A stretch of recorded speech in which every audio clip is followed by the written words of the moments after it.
Hi, I'm Donna Wilder. And I'm Janie Donaldson. Welcome to Quilt Central. We will peer through windows of the past in today's program with continuous line redwork, penny-sized patterns for any border. And you never know what you'll find in Cindy Walter's attic windows. Let's get started.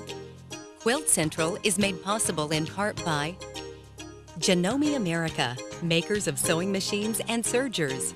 Janome, because you simply love to sew. APQS offers the Millennium and a full line of hand-guided quilting machines made in America's heartland for America's artisans. Sylvia Design Sewing Furniture, designed just for you. JT Trading Corporation, stick with us. Electric Quilt Company. Paducah McCracken County Convention and Visitors Bureau. Additional funding was provided by these companies that care about quilting.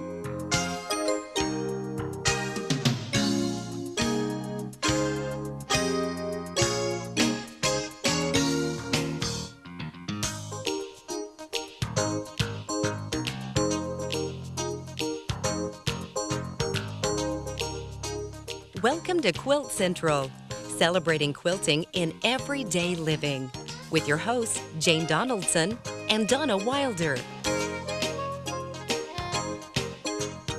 Our special guest today is Sally Terry.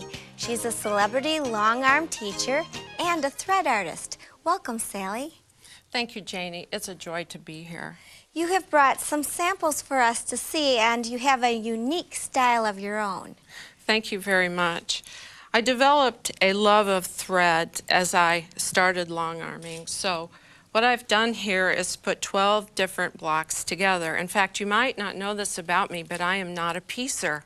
Oh. But as I developed this quilt for teaching with all the various threads on it, I fell in love with piecing. So I really started backwards. I started with the long arm machine first, and then I fell in love with fabric. So you're kind of and a threads, yes. Thread guru. Yes, and thread is my favorite. I chose to put a 5-layer mylar laminate thread on this because I felt this was kind of a contemporary, it's a traditional block with contemporary fabric, so I felt it would take all of this shine and... It was a little plain without some help. Yes. And so block to block, you select your threads? That's right. Oh, I think that's a wonderful idea. Make the quilt so interesting. Yes, thank you. This, of course, stands by itself. Everybody knows the log cabin block, and because I thought the colors were so strong and vivid, I didn't feel that I could do a lot of quilting in here. So I chose a different style of thread. It's a polyester, but it has a gold and silver twist in it. So I just went in the ditch here and finished with the center. So you've used a lot on here, and I understand that you do red work. Yes, I do.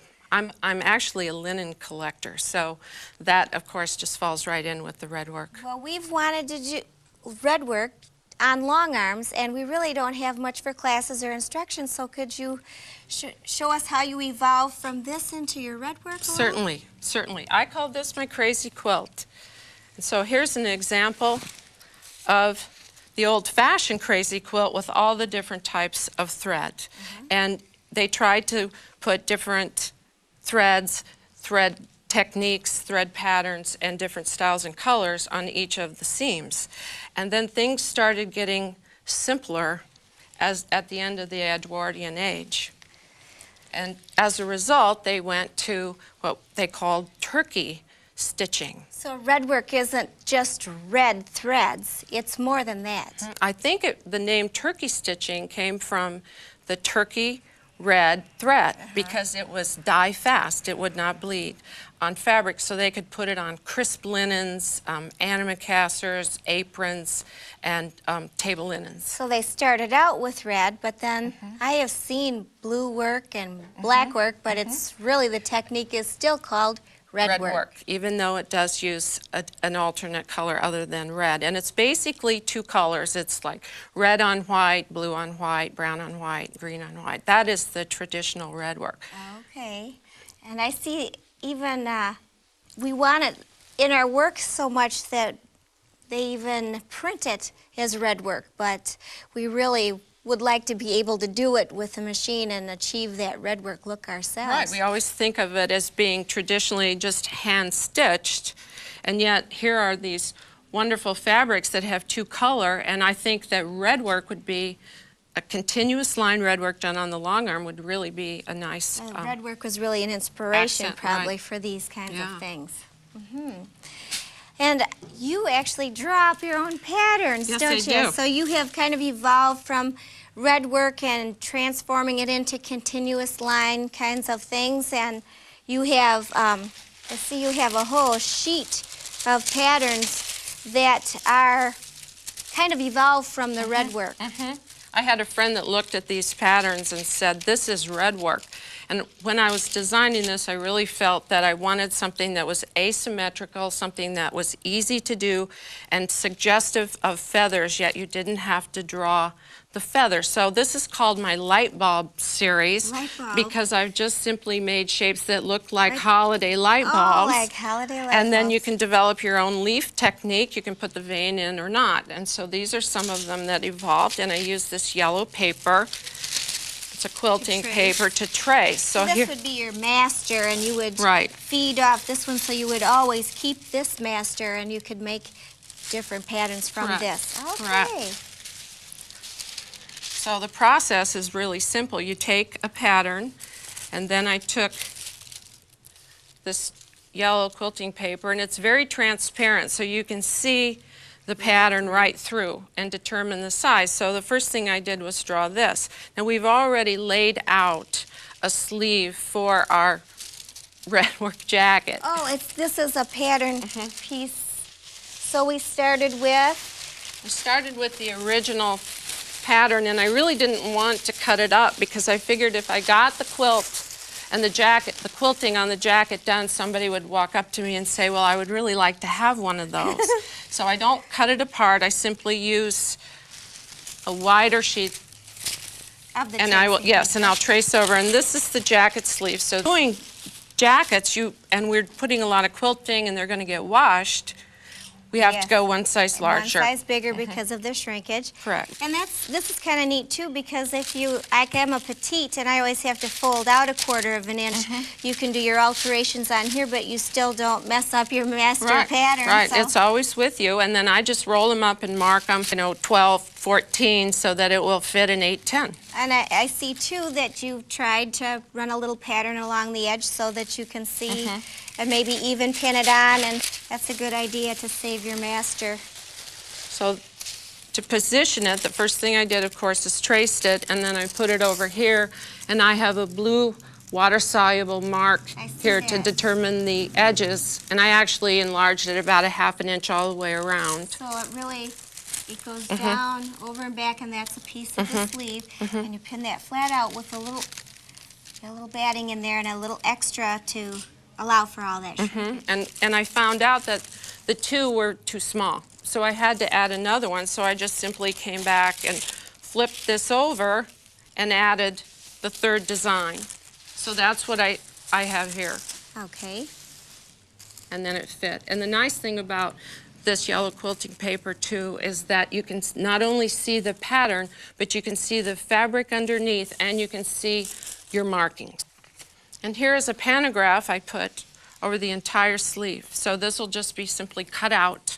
And that's all quilted in. That is bizzed down. That all on there, just beautiful. That is so nice. And then this band, by the time you get done, Stitched from the sleeve down to the waist. like a bat wing. Right, like a bat wing. And then it's very easy That makes it really nice. to do that and to finish. And of course, you see where we alternated all the colors. Yes. So I have a real, true patchwork jacket. right, right.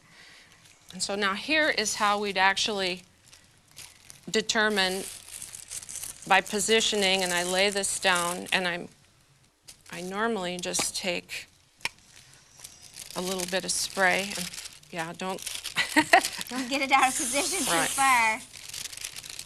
I'll just spray it like that and reposition it, and I'll give this to you. Thank you. I'm going to secure it with just a few more pins.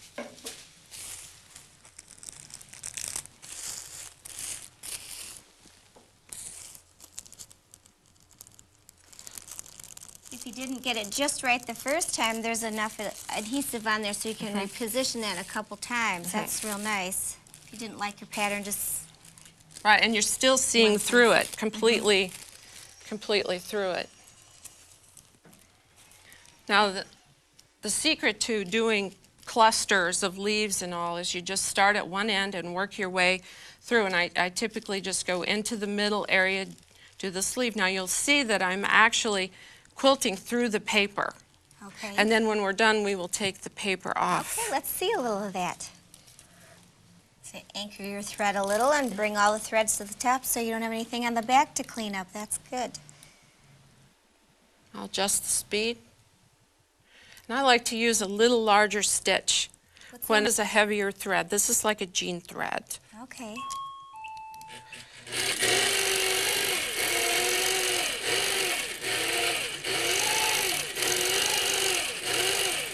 Now you'll notice, sometimes if you try certain types of paper, it starts to ruffle and you can't see your pattern.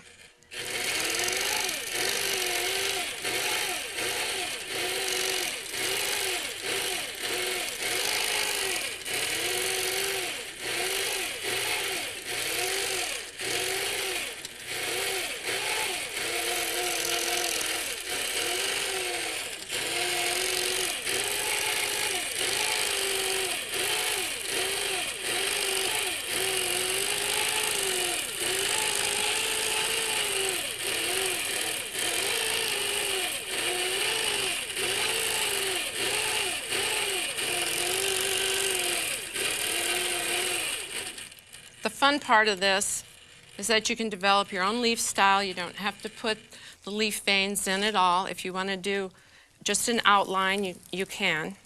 And if you're going to be inconsistent, these are asymmetrical designs, so they're not mirror image, so you don't have to have them perfect.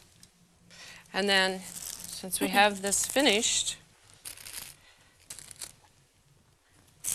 we're able to just pull the paper right off. Easy. That just comes right off there.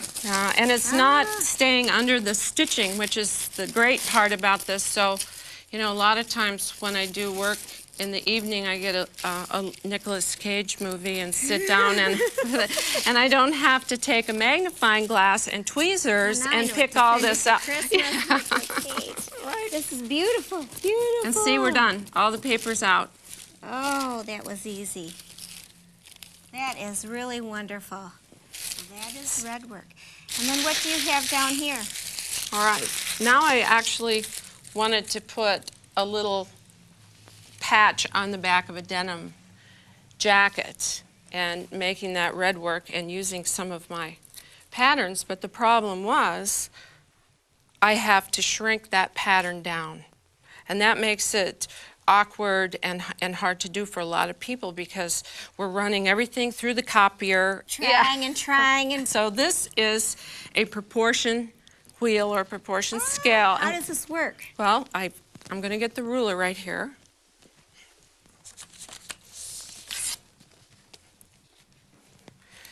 And show you the pattern that I have this. But you'll see that the original pattern is a different size than the pattern that I actually need.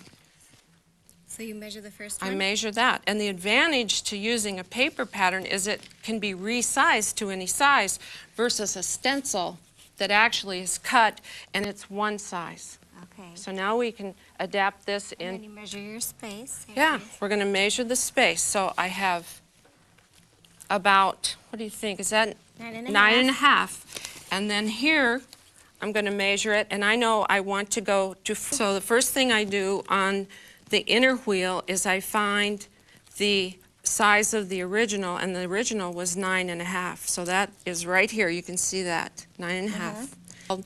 The reproduction size, that's the finished size, so I want to go to 4 3/4. So I put that, and I can put it, it's 50% in the little, it'll be the perfect proportion, and you only have to run it once through the copier. It's been my pleasure. Thank you for allowing me to share. If you want to highlight a special fabric in your quilt, my guest today is going to show you how. Joining me is Cindy Walter, who is an author and a creative quilter. Welcome, Cindy. Thank you. Hi, Donna. What are we going to be working on today? Today I'm going to teach you how to do an attic window quilt. So it's a quilt with a view. Oh, this is great. And this is the project we're going to be doing. And you can use, I'm going to cut themes out, and that's the window. And then, so the lion is a window, and then the sashing one just like that with a little more jungle print. And I have this jungle print here for the window, and a cherry and a green for the sashing. Good. So, ready to get started. You can cut your windows any size, so whatever size rulers you have or whatever works for the fabric, doesn't matter. And you can cut your sashings any size. These are cut 2.5 inches wide. So cut your sashing, the length of the fabric, the width of the fabric, 44 inches by the 2.5, and keep your sashings long pieces, because we're going to strip piece this, unlike making a template or something. Right, we're going to that's have the long normal strips. way that you would do it. That's right. And I'm going to use that cherry one in a moment too. So I've already started by sewing on one piece, and the secret here is to have the lattice or the sashing fabric side up, right side up, and start with the block on top. And I have the bottom of the block on the sashing. Remember to always put the bottom of the block on the sashing, etc., and work in order. Otherwise, you'll be putting the lattices on the wrong side. And we don't want to do that. So here I start with at the edge and just do a straight stitch a quarter away.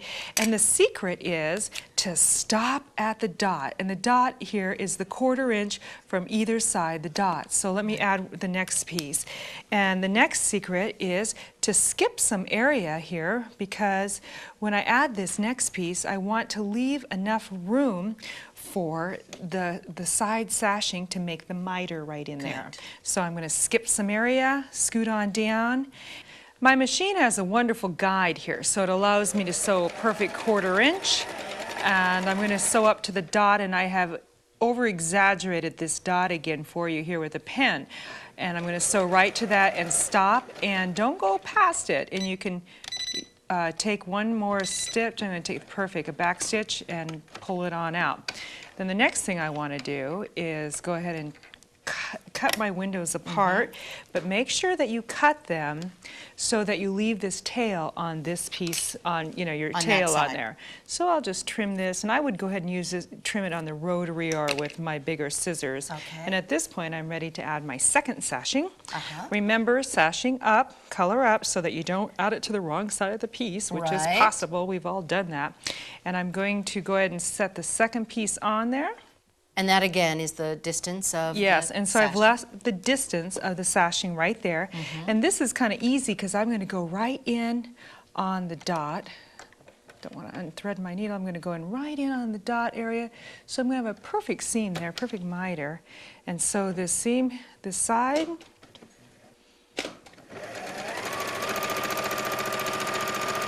and I can sew all the way to the raw edge here. And again, you can keep chaining all of those that you have done. Skip enough area, and then trim them apart so that you have pieces that have these two tails on it.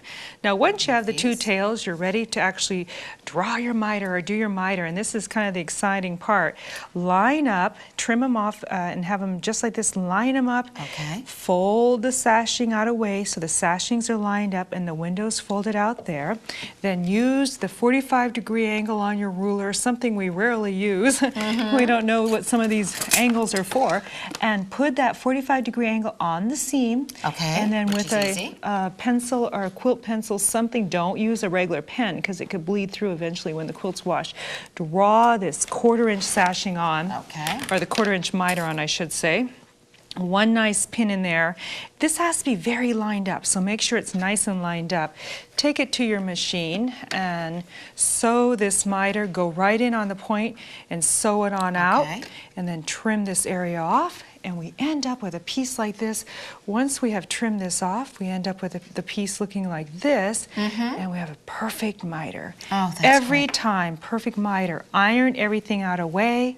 And then you open this seam flat so that you don't get any excess in there. And it all lies completely flat and straight. And this is difficult to have a perfect miter, but using this technique, it's great. And it's easy. It is easy, isn't it? Thank you for joining me, Cindy. Oh, my pleasure. Thank you.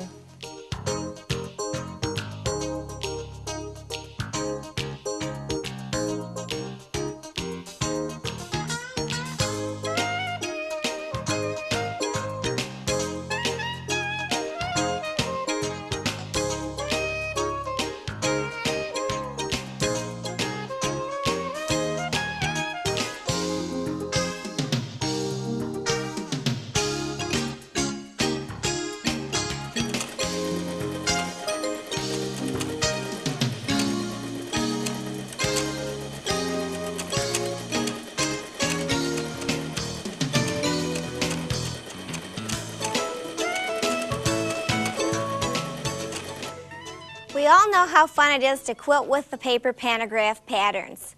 I have a little quilting frame that I can set up and put my own home sewing machine on and drop the feed dogs and put on a quilting foot and run a long pantograph.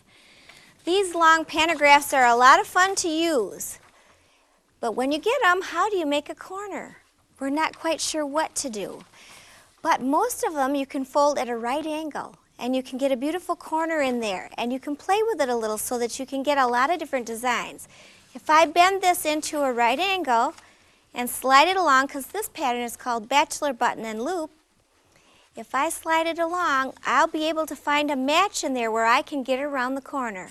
You might want to fudge one line or two just so that you can make it a smooth move from one area to move down to the loopy area and work it out so that I could make a continuous line loop on the corner and get around that corner.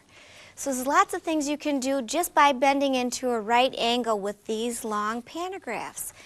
Now we have some that are penny size. They're real cute. They've been downsized for little border areas, and it works really well for me. This one here is the Bachelor button that I just showed you, and I put the loops on the corner. And one extra thing I did with this is I put an extra fabric, yellow, under the surface fabric. So if I wanted to, I could cut away for reverse applique. I could cut in the loops and fringe it up just a little bit, or I can actually cut into the flower area and fringe that up a little bit, or cut it away, put it back on the machine if I want to, add thread play to it. There's a lot of little things that you can do with these small wall hangs, but it makes a nice gift or a large pillow top for that time when the kids like to sit. But this little tiny pattern, the penny size ones, seem to be all the rage lately, and especially for reverse applique when you had a space in between up to the surface.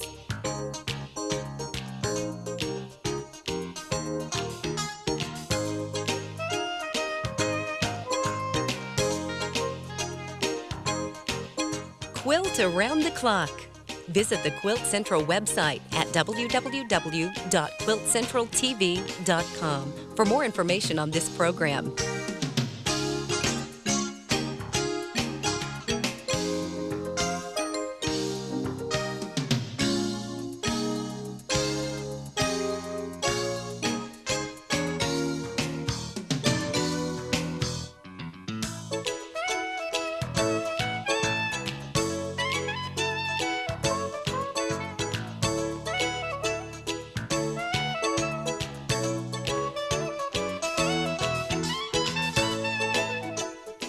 Janome America, makers of sewing machines and sergers. Janome, because you simply love to sew. APQS offers the Millennium and a full line of hand-guided quilting machines made in America's heartland for America's artisans. Just for you. JT Trading Corporation, stick with us. Electric Quilt Company. Additional funding was provided by these companies that care about quilting.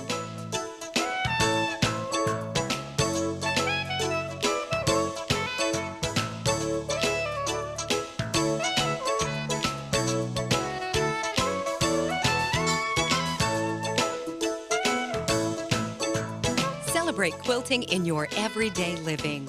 To purchase videotapes of this or any episode of Quilt Central, you may call toll-free at 1-866-PADUCA.